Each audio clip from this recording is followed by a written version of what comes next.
আমরা আর কবে মানুষ হব আসলে আমরা জানি না। তবে আমার মনে হয় যে ওসমান হাদি ভাই শুধু শুধু জীবনটা দিয়ে গেলেন, আমার যেটা মনে হয় আর কি। কারণ হচ্ছে 2 দিন পর আমরা ওসমান হাদি ভাইকে ভুলে যাব, এমনটাই হচ্ছে। হ্যাঁ, কারণ মানুষ হচ্ছে ভাই কোনো কিছু মনে রাখে না। মানুষ বড় স্বার্থপর, বেঈমান। টাকার জন্য সে দল পরিবর্তন করে ফেলতে পারে। এখন জামানাটা হচ্ছে এটা, যে কোনো মুহূর্তে যে কেউ দল বদল করতে পারে। তার কিছু নমুনা আপনারা দেখতে পাচ্ছেন।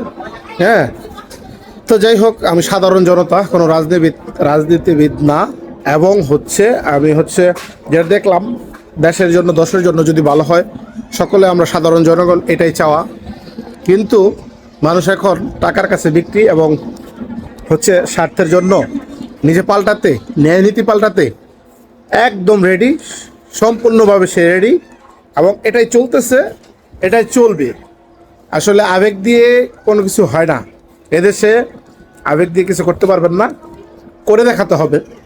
ঠিক আছে, আপনি আপনার জীবন দেশপ্রেমের জন্য উৎসর্গ করে দিলে 2 পয়সার মূল্য পাবেন না, 2 পয়সারও কোনো মূল্য পাবেন না। কথাটা মিলিয়ে দেখবেন।